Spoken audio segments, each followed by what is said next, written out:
우리가 하나님의 성도의 모습으로 변화되기를 원합니다.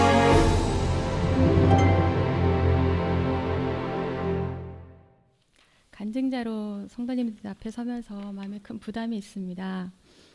예수님 믿기 전과 후의 삶이 드라마틱하게 변화되는 간증이 있는 것도 아니고, 또 날마다 성령 충만해서 예수님을 전하지 않고는 배길 수 없는 그 영혼을 향한 사랑이 불타는 것도 아닙니다. 순간순간 하나님보다 더 사랑하는 것이 내 마음의 우상이 될 때도 있는 연약함이 있는 모습입니다. 하지만 제 삶 속에 말씀으로 찾아오셔서 만나주시고 힘겨운 순간마다 힘이 되어져 주셨던 주님을 성도님들께 소개하면서 함께 은혜 받는 시간이 되었으면 좋겠습니다. 저는 초등학교 6학년 때 담임 선생님의 인도로 교회에 나가기 시작했습니다. 중학교 때는 학교와 집, 교회를 오가며 열심히 신앙생활을 했습니다. 다른 친구들에게는 무미건조하게 보이는 삶이었겠지만 전 참 행복한 시간이었던 것으로 기억됩니다. 교회 가면 반겨주시는 목사님과 사모님, 또 대학생 언니 오빠들이 여름마다 찾아와서 진행해 주었던 여름 성경학교, 크리스마스 이브날의 성탄 축하 행사와 또 올라이트, 처음 해본 올라이트, 무릎까지 푹푹 빠지는 눈길을 헤치며 불렀던 새벽송, 또 주일 아침이면 온 동네에 울려 퍼지던 교회 종소리, 제 머릿속에 저장되어 있는 행복한 순간들입니다. 대학생이 되어서 한국대학생 선교회라고 하는 기독 동아리에서 말씀 공부를 하면서 저의 믿음의 기초가 더 다져질 수 있었습니다. 사랑의 교회에서 청년부 활동을 하던 남편을 만나 결혼을 하고, 또 고 옥하는 목사님의 설교를 들으면서 믿음을 키웠고, 순장님들의 헌신적인 섬김을 통해 사랑의 빛을 많이 졌습니다. 대형교회를 다니면서 마음 가운데 늘 신앙생활을 하면서 이렇게 편하게 해도 될까 하는 마음의 부담이 있었습니다. 시골교회와 또 대학 시절에 개척교회를 섬기며 누렸던 기쁨과 또 나눔과 교제에 대한 사모함이 아마 이 자리까지 오게 한 것 같습니다. 새로남교회를 섬기게 된 지 햇수로 10년이 되어갑니다. 동근이가 중학교 1학년, 또 쌍둥이들이 초등학교 3학년 때부터 새로남교회에 나오기 시작했습니다. 아이들을 보면 세월의 흐름이 실감이 납니다. 동근이는 목사님께 드럼을 배우면서 꿈을 찾기 시작했고, 또 쌍둥이들 또한 오빠를 졸졸 따라다니면서 교회를 놀이터 삼아 성장했던 것 같고요. 이제는 어엿한 성인이 되었습니다. 우리 아이들도 목사님과 사모님과 또 성도님들께 받은 사랑과 교회에서 함께했던 추억들이 믿음 생활의 디딤돌이 되어서 견고한 믿음을 세워가기를 기도합니다. 제가 가장 마음에 새기고 있는 성경 말씀을 함께 나누고 싶습니다. 여기 아포리즘에도 적혀 있는 것 같은데요. 빌립보서 4장 6절 7절 말씀입니다. 아무것도 염려하지 말고 모든 일에 기도와 간구로 너희 구할 것을 감사함으로 하나님께 아뢰라. 그리하면 모든 지각에 뛰어난 하나님의 평강이 그리스도 예수 안에서 너희의 마음과 생각을 지키시리라.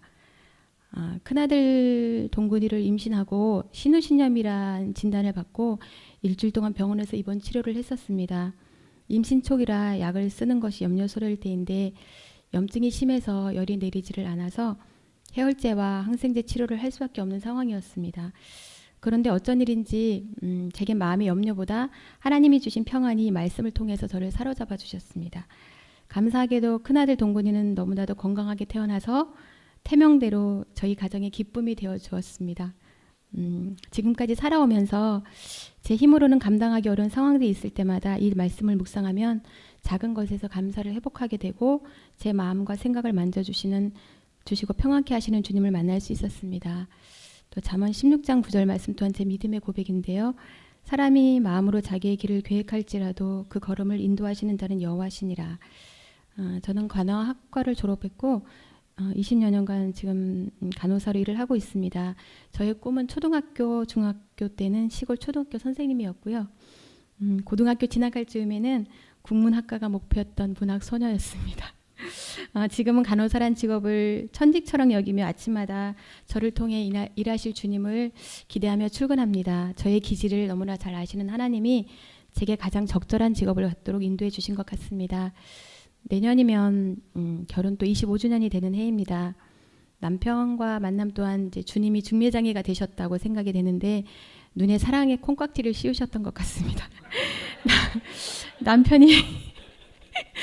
남편이 키가 작은 줄 결혼하고 몇 년이 지난 후에 알았습니다.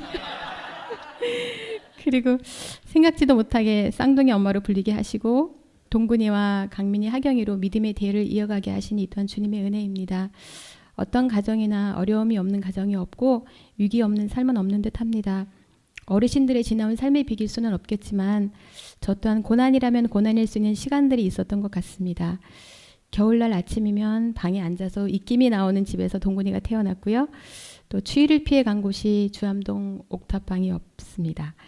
또 욕심 때문에 빚어진 빚으로 인해 무허가 주택에 거주하며 우리 아이들이 어린 시절을 보냈습니다. 돌이켜보면 힘들긴 했지만 온 가족이 함께 할 수 있어서 감사했고 또 순간순간 이른 비와 늦은 비를 주시듯이 채우시고 만지시는 주님의 도우심을 경험할 수 있는 시간이었습니다. 지금 살고 있는 곳에 오기까지 한 7번의 이사를 하면서 지나온 곳곳이 영적인 기념비처럼 느껴집니다. 아직도 진행 중인 나그네 삶이지만 어제보다는 나은 내일을 주시리라는 믿음이 있기에 오늘 하루도 감사함으로 하루살이처럼 하루를 살아갑니다. 어려움을 겪으면서 하나님께 소망을 두고 살아가는 것을 배우게 되었고 서로를 긍휼히 여길 수 있는 마음을 주셨습니다. 앞으로도 저를 통해 저희 가정을 통해 계획하시고 이루시려는 주님의 선하신 계획하심이 있음을 믿습니다. 너는 두려워하지 말라. 내가 너를 구속하였고 너를 지명하여 불렀나니 너는 내 것이라 라고 이사야 선지자를 부르실 때처럼 창세전부터 나를 택하시고 지명하여 부르신 주님께서 앞으로의 남은 삶 속에서도 함께 하시고 지켜주실 것에 대한 믿음이 있기에 숙면을 취하고 하루를 살아갈 힘을 얻습니다. 지금 근무하고 있는 것이 신경과인데요. 신경과에 근무하다 보니까 또 만성적인 피로, 두통, 불안, 불면으로 힘들어하시는 환자분들을 많이 보게 됩니다. 주사와 약의 도움도 큰 역할을 하지만 그들이 예수님을 만나면 그 고통에서 회복되고 치유를 경험하고 세상이 줄 수 없는 평안을 누릴 분들이 있을 거라는 생각을 합니다. 그래서 나를 부르시고 택하신 이유를 찾아서 그분들에게 더 가까이 다가갈 수 있기를 소망합니다. 제가 하나님을 만나지 못했더라면 어떤 삶을 살고 있을까를 가끔 생각해 봅니다. 염려도 많고 생각이 많은 제 성격상 지금처럼 그리 아니하실지라도 감사를 고백하며 살고 있지는 못할 것 같습니다. 마음에 힘겨움이 있을 때마다 제게 살아갈 힘과 위로와 능력이 되었던 것은 하나님의 말씀이었습니다. 아는 만큼 믿어진다고 합니다. 믿음이 커지려면 말씀을 더 깊이 묵상하고 하나님을 알아가는데 우선순위를 둬야 할 텐데 그래서 내년에는 다시 성경 일독을 작정하고 실천하려 합니다. 함께 주님을 알아가는 일에 힘썼으면 좋겠습니다. 지나온 세월 동안 제 삶을 통해 함께 하셨던 에베네셀의 하나님이 지금 이 시간 임마누엘 하나님으로 함께 하시고 오는 2020년에는 여호와 이레의 하나님이 되셔서 제 삶을 계획하시고 인도해 주실 것을 믿습니다.